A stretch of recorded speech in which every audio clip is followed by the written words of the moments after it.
Welcome everybody. आपका हमारे channel जागरूक सभा में सभी का स्वागत है।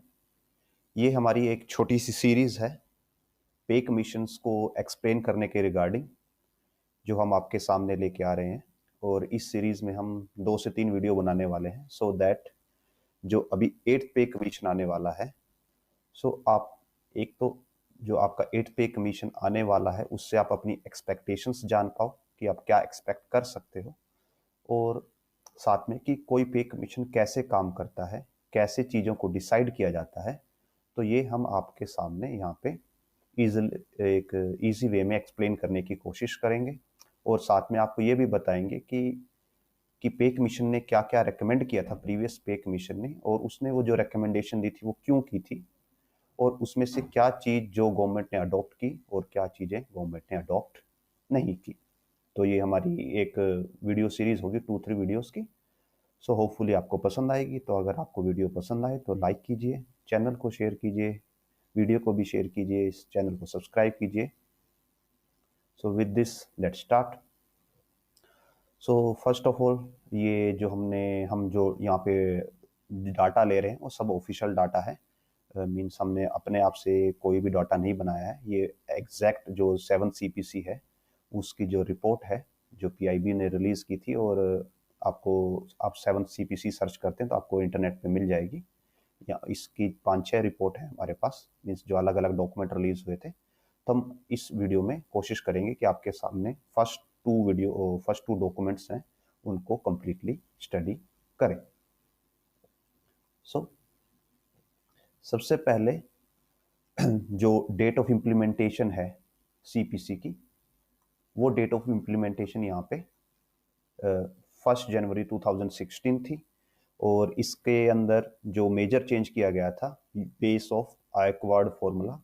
और ये आयकवार्ड फॉर्मूला क्या है, इसमें कोई भी एम्प्लॉई है तो उसके बेसिक्स को ध्यान रख के डिसाइड किया जाता है कि उसकी मिनिमम वेजेस कितना होना चाहिए। जो आपका मिनिमम वेज है उसमें डिसाइड करते हुए उसके लाइवहुड का ध्यान रखा जाता है कि उसको जीने के लिए कितना चाहिए, उसमें सेविंग्स के लिए कितना होना चाहिए, और साथ में जो हाउस होल्ड एक्सपेंसेस होते हैं उनका भी ध्यान रखा जाता है। और हम जब डिटेल में पूरा पे कमीशन डिस्कस करेंगे तो वहाँ पे बताएंगे। तो वहाँ पे इसमें एक पॉइंट सिस्टम बनाया जाता है कि जो इसमें एक 4 की फैमिली ली जाती है, फैमिली ऑफ 4।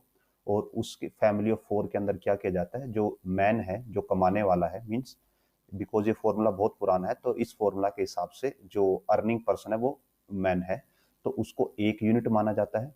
उसके बाद जो उसकी वाइफ है उसको 0.8 यूनिट माना जाता है, और साथ में 2 बच्चे जिनको इंडिविजुअली 0.6 यूनिट माना जाता है। तो टोटल, और इसमें पेरेंट्स को कंसिडर नहीं किया जाता। तो जो गवर्नमेंट आपको सैलरी देती है वो आपके पेरेंट्स को कंसिडर करके नहीं देती, बिकॉज जो फॉर्मूला है उसके अंदर कहीं भी पेरेंट्स का, जो जब 7 सीपीसी में जो लिया गया था और होपफुली 8 में भी यही लिया जाएगा, तो उसमें पेरेंट्स का कहीं पे जिक्र नहीं है। तो यहाँ पे एज अ टोटल ये आपको 3 लोगों के लिए लाइवलीहुड के बेसिस पे गवर्नमेंट आपकी मिनिमम सैलरी को डिसाइड करती है। सो आगे बढ़ते हैं। सो ये बेसिक चीज़ें हैं कि जो 7 सीपीसी था उसमें मिनिमम सैलरी 7,000 थी, और उसके बाद 6 में 7,000 थी, और 7th में ये 18,000 हो गई थी। तो जो इसके फाइनेंशियल इम्पैक्ट्स आए थे गवर्नमेंट के ऊपर, तो उसमें टोटल इम्पैक्ट था 1,21,00,000 करोड़ के करीब। और इसमें से जो 73,650 करोड़ था वो जनरल बजट पे आए थे, यानी कि जो सिविलियन होते हैं, वो ये सिविलियन एम्प्लॉयज और जो मिलिट्री सर्विसेज होती हैं उनके पास गया था। और 28,450 करोड़ सिर्फ रेलवे के पास गया था। तो अगर आप परसेंटेज वाइज एनालिसिस करेंगे तो 74% central government employees including military और पैरामिलिट्री फोर्सेज इनको गया था, और 26% रेलवे को अलोन गया था। तो आप देख सकते हैं यहाँ से कि जो रेलवे है वो कितना बड़ा पार्ट है as per expenditure of government of India.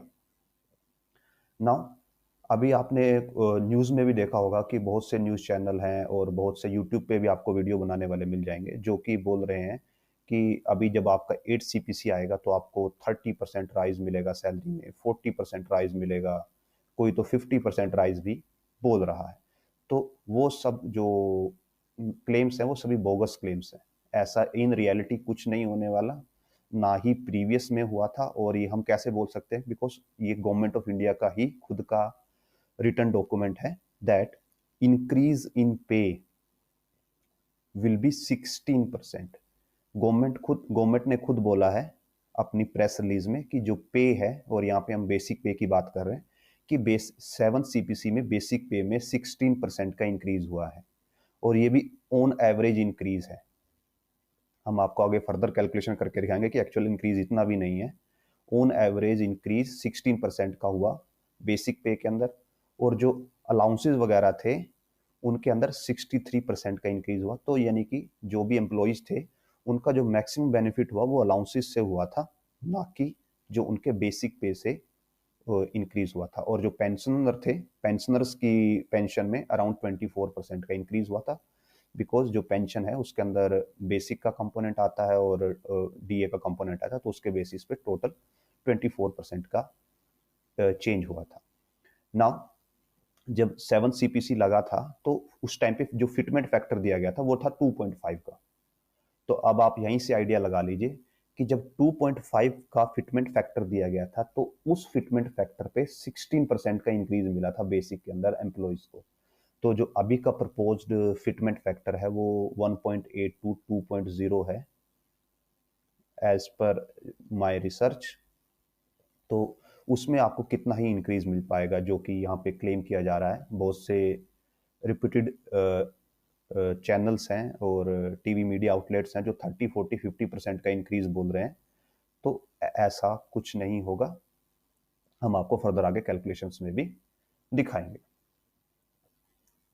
तो अगर आपका फिटमेंट फैक्टर 1.8 टू 2 के बीच रहता है तो आपका जो सैलरी का बेसिक का इंक्रीज है वो अराउंड 10%, 10-15% के आसपास ही लाई करेगा। और यहाँ पे जो फिटमेंट फैक्टर है वो भी यहाँ पे एज पर गिवन है, दैट इज 2.57। और जो आपका एनुअल इंक्रीमेंट है, एनुअल इंक्रीमेंट भी पे कमीशन ही डिसाइड करता है। तो जो एनुअल इंक्रीमेंट था उसके रेट को 3% रखा गया था, और इसको चेंज नहीं किया गया। 6 सीपीसी में भी एनुअल इंक्रीमेंट 3% ही था, but before 6 CPC annual increment variable होता था, और जो ये वेरिएशन होती थी ये 5 से 10% के बीच में होती थी, पोस्ट वाइज होती थी।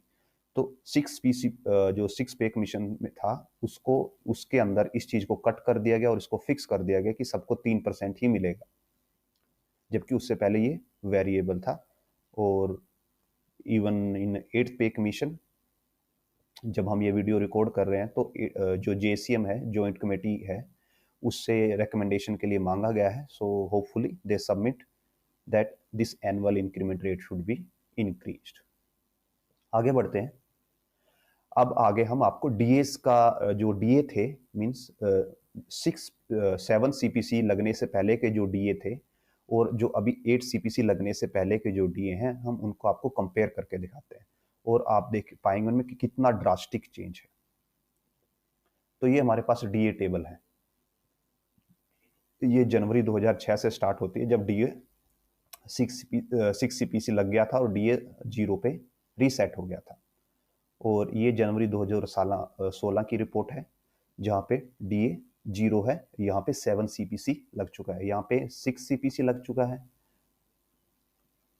और यहाँ पे 7th सीपीसी लग चुका है। अब अगर आप नीचे की तरफ जाते हैं तो ये वो 3 डीए की जो इंस्टॉलमेंट है जिनको कोविड के दौरान फ्रीज कर दिया गया था, जिनका पैसा आपको नहीं मिला था, यानी अप्रोक्सीमेट 7% का। सो अगर आप लास्ट में जाते हो, सो जब 7 सीपीसी आना था तो उस टाइम पे डीए 125% पहुंच गया था। और अभी होपफुली जब हम जनवरी 2026 में जा रहे होंगे तो उस टाइम पे हमारा डीए 60% के आसपास होगा। ये हमारी एक्सपेक्टेशन है। 61-2 हो सकता है, ऑन एवरेज हम एक्सपेक्ट कर चल रहे हैं कि 60% के आसपास होगा। तो अगर 6 सीपीसी के एंड में देखें, या आप देखो कि जब आपका 7 सीपीसी लगने वाला था 7 CPC कब लगने वाला था? जनवरी 16 में। तो उस टाइम पे डीए ऑलरेडी 125% था। तो अगर आप इसको फिटमेंट फैक्टर में कन्वर्ट करोगे तो 100% तो आपका बेसिक हो जाता है। आपके पास बेसिक 100% है ऑलरेडी आपका, और 125% आपके पास डीए हो गया, तो ये आ जाता है 225%। और इसको फिटमेंट फैक्टर में कन्वर्ट करने के लिए 100 से डिवाइड कर दीजिए, तो आपके पास ऑलरेडी 2.25 का फिटमेंट फैक्टर था अगर पे कमीशन लगता भी ना तो भी। तो और जब गवर्नमेंट डिसाइड करती है, गवर्नमेंट ने फिटमेंट फैक्टर दिया था 2.57 का एक्चुअल फिटमेंट फैक्टर था जो गवर्नमेंट ने डिसाइड रिलीज किया था, अप्रूव किया था। तो 2.25 पे गवर्नमेंट एम्प्लॉय ऑलरेडी थे, गवर्नमेंट ने उनको कितना दिया? 2.57 का फिटमेंट फैक्टर दिया। तो जो इफेक्टिवली एक गवर्नमेंट एम्प्लॉय को एक्स्ट्रा मिला on basis of his base salary, अगर हम देखें तो जो एक्चुअल इंक्रीज हुआ वो अराउंड नॉट 0.22 का हुआ था। यस, जो एक्चुअल इंक्रीज था वो 0.22 का हुआ था। और यहाँ से अगर आप परसेंटेज कैलकुलेट करोगे अराउंड 11% आपके पास परसेंटेज आएगी, 11 to 12% आपके पास परसेंटेज आएगी कि आपकी जो बेसिक सैलरी थी अलाउंसेस छोड़ के आपकी बेसिक सैलरी में अप्रोक्सीमेटली 11% का रेज आया। अब सेम कंपैरिजन अगर हम तब करते हैं जब 7 CPC के डीए हमें मिल रहे हैं, और अब जब 8 CPC में ये डीए मर्ज हो जाएगा और इसके बेसिस पे फर्दर एक फिटमेंट फैक्टर मिलेगा, तो हम ये एक्सपेक्ट करके चल रहे हैं कि जनवरी 2026 में जो डीए है वो 60% तक पहुंच जाएगा। तो जो आपका फिटमेंट फैक्टर इससे बनता है, बेस फिटमेंट फैक्टर जो आपके पास ऑलरेडी होगा वो 1.6 का फिटमेंट फैक्टर होगा। अब जो नया प्रपोज फिटमेंट फैक्टर है वो 1.8 to 2.0 के बीच का है। होपफुली इससे ज़्यादा ही रहे, बट गवर्नमेंट माइट इससे कम भी दे सकती है इकोनॉमी का बहाना देके। और वो भी हमें आपको आगे डिस्कस करना है कि ये इतना डिफरेंस क्यों है कि यहाँ पे जो फिटमेंट डीए था वो 125% तक पहुंच गया इन 10 सालों में, और इन 10 सालों में लगभग 60% ही पहुंच रहा है, हाफ। ऐसा क्या हो गया कि यहाँ पे महंगाई बिल्कुल आधी ही हो गई। और जो ये वीडियो देख रहे हैं वो इन रियलिटी जानते हैं कि महंगाई कम हुई है या ज़्यादा हुई है। सो ऐसा क्या हो गया कि यहाँ पे 125% था और यहाँ पे 60% का सडन ड्रॉप, मीन्स 10 सालों के अंदर ऐसा क्या हो गया कि जो डीए आपको पहले 10 साल में 150% मिल रहा था, 125% मिल रहा था, वो आपको जस्ट अभी 60% ही मिल रहा है, उसका हाफ मिल रहा है। सो फर्स्ट ऑफ ऑल अगर न्यू प्रपोज फैक्टर के हिसाब से हम कैलकुलेशन करते हैं तो 1.8 के हिसाब से तो हमें लगभग 12% का इंक्रीज मिलेगा, और अगर 2 का फिटमेंट फैक्टर मिल जाता है समहाउ तो वो आपको लगभग 25% का इंक्रीज देगा। और मोस्ट प्रोबेबली यही है एज पर एक्सपेक्टेशन कि 1.8 के आसपास ही होगा फिटमेंट फैक्टर। तो जो आपकी सैलरी का राइज है वो प्रीवियस सैलरी के ऑलमोस्ट बराबर ही होगा, यानी कि जो 7 CPC में राइज मिला था वही राइज यहाँ पे लगभग सेम राइज आपको 8 CPC में मिलने वाला है। इससे आगे बढ़ते हैं और ये जो डीए का क्वेश्चन है इस पे थोड़ा ध्यान देते हैं कि जो डीए है, डीए की वेरिएशन में क्या फैक्ट है, क्या लोचा है। सो अगर आप यहाँ पे देखते हैं, ये आपके सामने ग्राफ हम शो कर रहे हैं। यहाँ पे ये साइड है जो वाई एक्सिस है, यहाँ पे इन्फ्लेशन हमने शो किया है और नीचे ईयर्स को शो किया है। इसको हम थोड़ा छोटा कर देते हैं आपके लिए।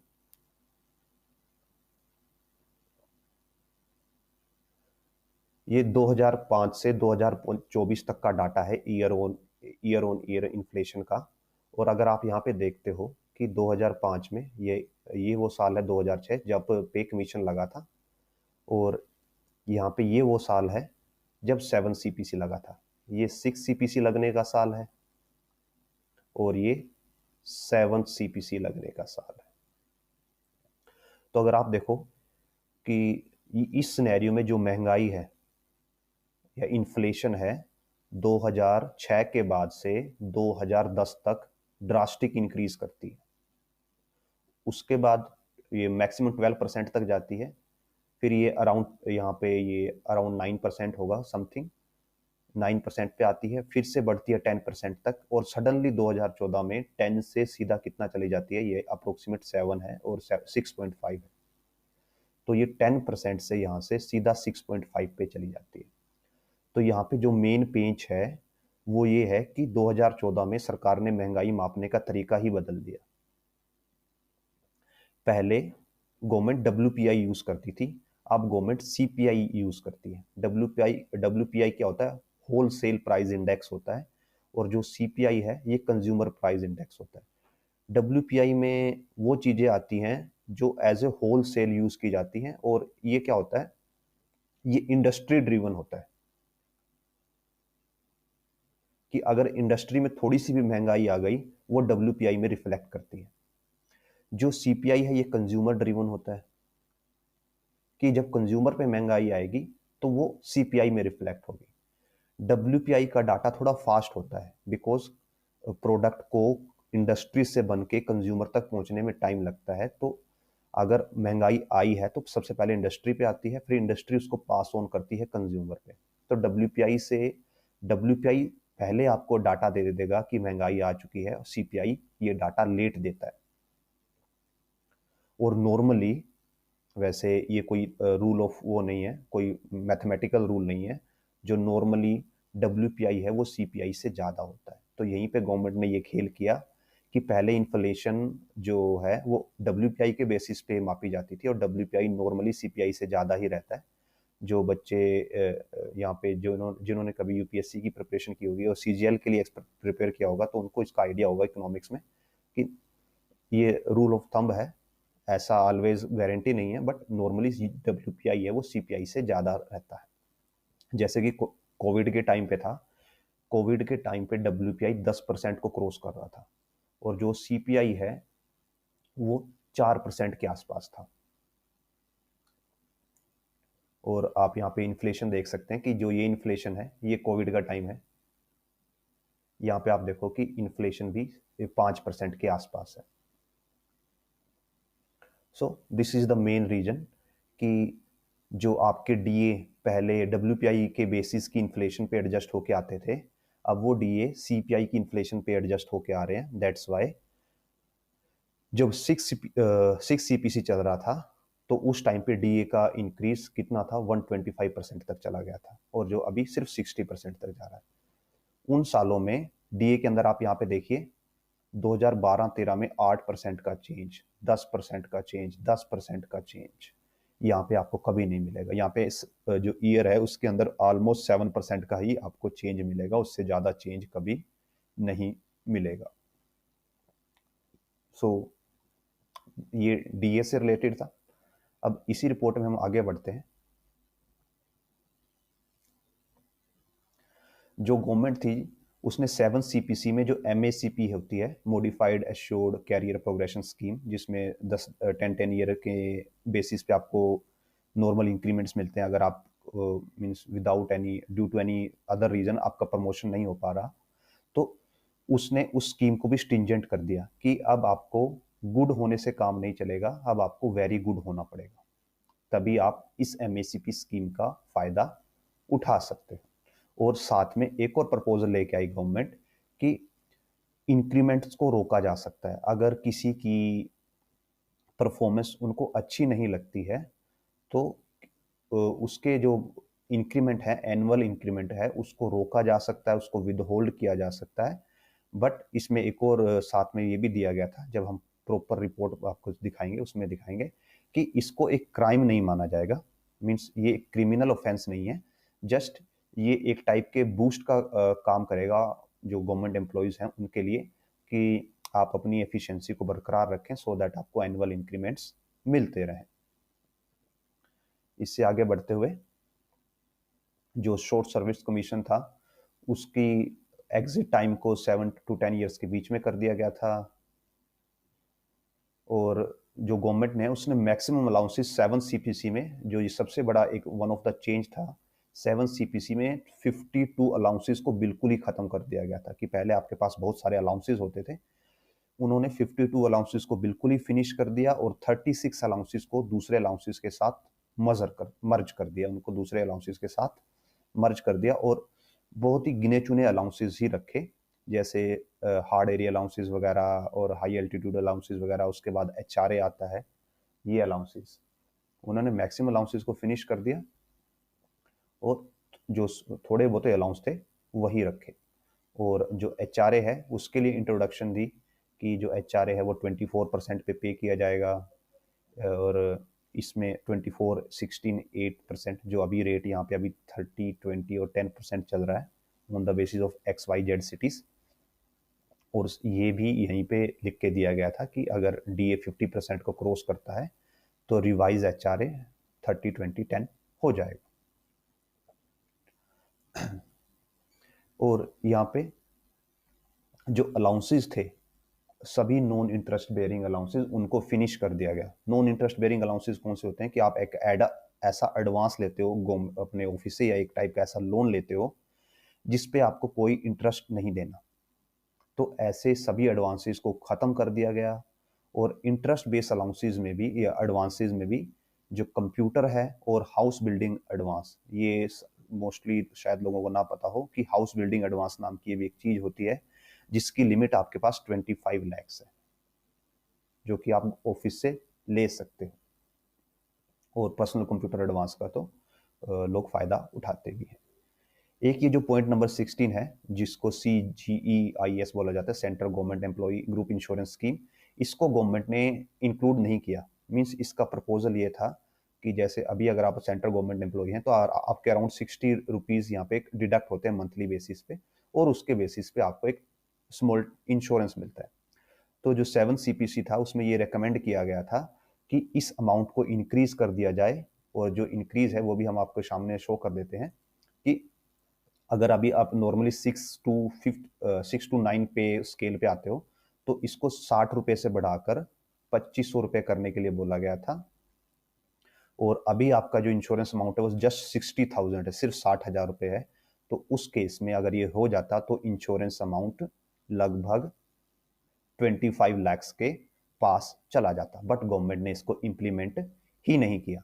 और अगर आप अब ये सोच सकते हैं कि अगर ये 7 CPC में इम्प्लीमेंट हो जाता तो अब जब 8 CPC लगता तो 8 CPC में इसमें कोई मॉडिफिकेशन आती और ये जो इंश्योरेंस अमाउंट है ये आराम से 50 लैक्स तक चला जाता। बट ये अभी 60,000 ही है, अगर इसमें मॉडिफिकेशन भी आती है तो ये 10-15 लाख तक ही जाएगा, या 20-25 लाख तक जो प्रीवियस प्रपोज्ड है। तो इसका एज सच कोई बेनिफिट नहीं होगा, बिकॉज जो पे कमीशन है आपका 10 साल में एक बार आता है, 10 ईयर्स में एक बार आता है। तो उसमें जो मॉडिफिकेशन होनी चाहिए वो एनफ होनी चाहिए, सो दैट वो जो अपकमिंग 10 ईयर्स हैं उनको ध्यान में रखते हुए बनाया जाए। अब अगर आज के दिन आपको ये 60,000 रुपये एज ए इंश्योरेंस मिलते हैं तो इनका आप क्या कर सकते हो? नथिंग, इनमें कुछ भी नहीं होने वाला। सो और गवर्नमेंट ने यही जो one of the major means employ के लिए एक अच्छा स्कीम थी उसको भी इम्प्लीमेंट नहीं किया। उसके बाद एक तो ये थे गवर्नमेंट की हेल्थ से रिलेटेड, दूसरा मेडिकल फैसिलिटी में एक हेल्थ इंश्योरेंस स्कीम के लिए बोला गया था 7 CPC में, गवर्नमेंट ने उसको भी इम्प्लीमेंट नहीं किया। मींस हेल्थ से रिलेटेड जो भी था गवर्नमेंट एम्प्लॉय का उसको किसी भी चीज़ को इम्प्लीमेंट किया ही नहीं गया, या उसको अगर कोई स्कीम चली आ रही है उसको पुराने में चल रही थी वो एज इट इज़ उसको रख दिया गया, उसमें नया कोई चेंज नहीं किया गया। तो अगर आप ये वीडियो देख रहे हो और जब बिकॉज जो JC है, जॉइंट कमिटी ऑफ स्टाफ है, जब वो अपने प्रपोजल देती है पे कमीशन को, तो जो जॉइंट कमेटी ऑफ स्टाफ है वो पहले अपने जो अलग अलग उनके स्टाफ साइड है, मींस जो उनके अलग अलग संगठन है, उनकी अलग अलग यूनियंस है, जब उनसे वो इनपुट लेती हैं तो आप ये इनपुट देने की कोशिश कीजिए कि हेल्थ से रिलेटेड जो सेक्टर है एम्प्लॉय से वो बहुत लैग कर रहा है और उसमें बहुत ज़्यादा सुधार की ज़रूरत है। CGIS में और मेडिकल फैसिलिटीज़ में बहुत ज़्यादा सुधार की ज़रूरत है, बिकॉज जो most of the government employees हैं, ना तो आप आयुष के अंदर कवर होंगे, ना आप आयुष्मान के अंदर कवर होंगे, आप किसी के अंदर कवर नहीं होंगे। और जो CGHS फैसिलिटी है वो most of the pan India में नहीं है, वो जस्ट कैपिटल सिटीज़ में है। तो around 90%, more than 90% India CGHS में कवर नहीं होता। तो as of health scheme government office जो एम्प्लॉयज़ हैं उनके पास कुछ नहीं है जिससे वो अपने आप को सेफ महसूस कर सकें। इससे आगे बढ़ते हैं। उसके बाद जो पेंशन्स हैं उनके बारे में दिया गया था, और पेंशन्स में भी जो इंक्रीमेंट था वो 3% का था, और साथ में जो ग्रेच्युटी है, ग्रेच्युटी को रिवाइज किया गया था, उसको 10 लाख से बढ़ाकर 20 लाख किया गया था। नाउ कमिंग टू, एक ये जो न्यूज़ बहुत वायरल हुई थी कि जो 8 CPC है उसमें परफॉर्मेंस बेस पे आएगी, तो परफॉर्मेंस बेस पे को 7 CPC में ही रिड्यूस कर दिया गया था। That commission has recommended introduction of performance related pay PRP for all categories of central government employees. PRB should assume existing bonuses schemes, कि जो एम्प्लॉयज हैं उनके परफॉर्मेंस बेस पे उनकी सैलरी को डिसाइड किया जाए, और उनके जो बोनसेस हैं वो भी उस परफॉर्मेंस से ही लिंक कर दिया जाए। बट इसको भी इम्प्लीमेंट अब तक तो नहीं किया गया है, और मीनवाइल हो सकता है कि गवर्नमेंट इसको 8 CPC में बाय डिफॉल्ट कर दे। जैसे पहले जो 6 CPC है उसमें ग्रेड पे होते थे, और आज भी ग्रेड पे बहुत से लोग यूज करते हैं, बट 7 CPC ने ग्रेड पे को फिनिश कर दिया था। उसने वहां पे लेवल इंट्रोड्यूस कर दिए थे, दैट आपका पे लेवल 6 है, आपका पे लेवल 8 है, 7 है, आपका पे लेवल 9 है, समथिंग लाइक दैट, कि लेवल सबके निकलेंगे। तो उसने ऐसे लेवल्स को इंट्रोड्यूस कर दिया था, ग्रेड पे को फिनिश कर दिया था। तो यहाँ पे भी ऐसे हो सकता है कि अब जो 8 CPC है वो इन लेवल्स को फिनिश करके परफॉर्मेंस रिलेटेड पे को ले आए। उससे आगे बढ़ते हैं। तो अब हम आपको शो करते हैं एक जो अदर जो ऑफिसेज हैं, जो ऑफिसेज के एम्प्लॉय जो ये चाहते हैं कि उनके जो पे स्केल्स हैं उनमें इंक्रीमेंट हो। तो जो जब भी आता है सेंट्रल सर्विस पे कमीशन आता है, तो बहुत सारी ऐसी पोस्ट होती हैं जिनके पे लेवल को या जिनकी सैलरी को अपग्रेड किया जाता है। अब हम वही पार्ट आपको शो करने जा रहे हैं। तो ये जो गजट नोटिफिकेशन है 7 CPC की, तो यहाँ पे आप देख सकते हैं कि इसको 28 फरवरी 2014 को फॉर्म किया गया था, और जो कमीशन है उसकी फाइनल 31 दिसंबर 2015 तक हुआ।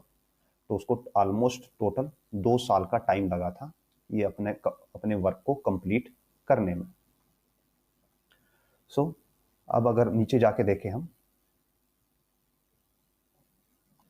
जो ये गजट नोटिफिकेशन थी उसके अंदर भी मेंशन किया गया था कि जो इंटरेस्ट बेयरिंग अलाउंसेस हैं और इंटरेस्ट फ्री अलाउंसेस हैं उनको मोस्टली फिनिश कर दिया गया है, और जो एक्सेप्शन थी सिर्फ इंटरेस्ट फ्री अलाउंस में जो एक्सेप्शन थी वो थी मेडिकल ट्रीटमेंट के लिए आप एडवांस ले सकते हो, ट्रैवल के लिए एडवांस ले सकते हो, और इसमें फैमिली के जो पर्सन है वो भी आएंगे, और टूर ऑन ट्रांसफर पे आप एडवांस ले सकते हो। तो ये विदाउट इंटरेस्ट के एडवांसेस होंगे। इनके अलावा सभी इंटरेस्ट विदाउट इंटरेस्ट, जिसमें आपको कोई इंटरेस्ट नहीं लेना गवर्नमेंट को, सबको फिनिश कर दिया गया। और यहाँ पे ये भी मेंशन है कि जो CGE-GIS स्कीम है उसको अंदर कोई चेंज नहीं किया गया है, और जो मंथली कंट्रीब्यूशन है वो एज इट इज रहेगा। नाउ हम आपको शो करते हैं कि जो पे कमीशन ने जिन जिन की सैलरी को चेंज किया था।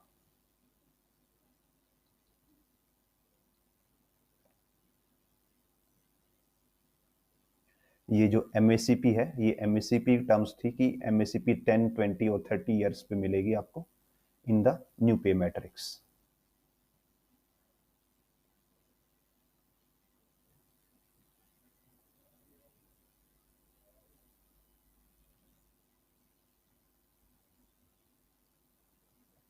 और ये जो यहाँ पे DA है, DA की कैलकुलेशन के लिए मेथोडोलॉजी भी दी गई थी कि जो बेस ईयर है उसको 2016 के बेसिस पे माना जाएगा। और अभी हमने वीडियो के स्टार्टिंग में आपको बताया कि गवर्नमेंट ने 2016 में ही, आई थिंक यस 2016 में ही ये कैलकुलेशन का मेथड ही चेंज कर दिया था, जिसकी वजह से क्या हो गया, सडनली जब आप WPI में थे तो WPI में इन्फ्लेशन ज़्यादा दिखती है, वही इन्फ्लेशन CPI में कम दिखती है, तो वो कम दिखने लग गई और आपको DA उस रेट से नहीं मिलते जिस रेट से पहले मिलते थे। नाउ कमिंग है कि कुछ पोस्टें जिनके पे लेवल्स को अपग्रेड कर दिया गया था, जैसे जूनियर रेडियोग्राफर है अंडमान निकोबार के, जिनका पे ग्रेड पहले 2000 था, उसको 2800 पे ग्रेड में डाल दिया गया था। ऐसे बहुत सी पोस्टें हैं जिनका 4200 से थे उसको 4600 चला गया। 4600 से 4800 चला गया। जो 4800 थी ये सभी पोस्टें इनको 5400 में कन्वर्ट कर दिया गया। सो अगर आप ये चाहते हैं और अगर आप ये ट्राई कर रहे हैं बीइंग ए गवर्नमेंट ऑफिसर और बीइंग गवर्नमेंट ऑफिस की किसी एक सर्टेन पोस्ट का जो पे लेवल है उसको अपग्रेड कर दिया जाए, तो ये एक आपके पास गोल्डन चांस है। बिकॉज जो पे कमीशन है उनके रिप्रेजेंटेटिव अभी यूनियंस के साथ और ऑफिस के साथ डिस्कस करते हैं कि आपकी साइड से एम्प्लॉयज़ की क्या डिमांड है। तो उन डिमांड्स के अंदर अगर ये डिमांड भी जाती है तो होपफुली यहाँ पे हो सकता है कि जब नेक्स्ट पे कमीशन आए तो उसके अंदर आपकी डिमांड को कंसीडर कर लिया जाए। एल्स अगर पे कमीशन ही आपकी डिमांड को कंसीडर नहीं करेगा तो बाद में आपके लिए वो इंक्रीमेंट लेना और भी डिफिकल्ट हो जाएगा। बिकॉज जो गवर्नमेंट होगी, गवर्नमेंट ये बोल के रिफ्यूज कर देगी कि जब एक प्रॉपर पे कमीशन बैठा हुआ था तब आप अपने केस को प्रॉपरली वहां पे रिप्रेजेंट नहीं कर पाए, मींस आपके केस में कोई मेरिट नहीं है, जो आप बोल रहे हो उसके अंदर कोई मेरिट नहीं है, इसलिए मोस्ट प्रोबेबली गवर्नमेंट उस केस को अलाउ ही नहीं करेगी। सो अगर आप अपने पे लेवल को अपग्रेड करवाना चाहते हैं तो this is one of the golden times जब ये करवाया जा सकता है। और इससे आगे बढ़ते हुए बहुत सी पोस्टें थी जिनके पे लेवल्स को अपग्रेड किया गया, जैसे यहाँ पे 1900 से 2400 पे चला गया था। सो विद दिस इस वीडियो को हम यहीं पे फिनिश करते हैं। होपफुली जो हमने इस वीडियो में कवर किया, एक रिपोर्ट बनाने की कोशिश की आपके लिए, आपको 7 CPC की समरी देने की कोशिश की, वो आपके लिए अंडरस्टैंडेबल रही होगी, आपको कुछ सीखने को मिला होगा। अगेन अगर आपको वीडियो पसंद आई हो तो आप लाइक कर सकते हैं, वीडियो को जितना हो सके उतना शेयर कर सकते हैं, स्पेशली उन लोगों के साथ जो आपको ये बोल रहे हैं कि आपकी सैलरी के अंदर 30% का इंक्रीज आ जाएगा, 40% का इंक्रीज आ जाएगा, समथिंग लाइक सिनेरियो। उनके साथ तो जरूर शेयर कीजिएगा सो दैट वो एटलीस्ट अपनी कैलकुलेशंस को सुधार पाए। एंड अगर आपको वीडियो अच्छी लगे तो चैनल को सब्सक्राइब कीजिए। हम ये सीरीज में होपफुली 2 और 3 मोर वीडियोस लेके आएंगे जहाँ पे हम प्रीवियस पेस उसको जो सीपीसी था उसको आपको एक बेटर वे में एक्सप्लेन करेंगे, ताकि आपके पास एक बेटर अंडरस्टैंडिंग हो सके कि पे कमीशन कैसे काम करता है, और अगर कोई रूल है तो उस रूल को बनाने के पीछे इंटेंशन क्या है। इट्स लाइक जो लॉ होता है, जब भी कोई रूल बनाया जाता है तो उसमें 2 चीजें होती हैं उसके इम्प्लीमेंटेशन में। एक होती है स्पिरिट ऑफ लॉ, कि लॉ को बनाने का कारण क्या है, और दूसरा होता है वर्ड ऑफ लॉ, कि शब्दों वाइज क्या लिखा है। तो नॉर्मली स्पिरिट ऑफ लॉ देखा जाता है कि वो कानून जब बनाया गया था उसका रीजन क्या था बनाए जाने का, ना कि उसके शब्दों में क्या लिखा है। सो यही हमारी आपको समझाने की कोशिश है कि जब 7 CPC बना था तो उसकी स्पिरिट क्या थी बनाने की, बिकॉज वही स्पिरिट होपफुली 8 CPC में जाएगी और वहीं से इंप्लीमेंट होकर आपके सामने आउटपुट आएंगी। तो अगेन अगर आपको वीडियो पसंद आई तो लाइक कीजिए, शेयर कीजिए, चैनल को सब्सक्राइब कीजिए। We will meet in next video. धन्यवाद।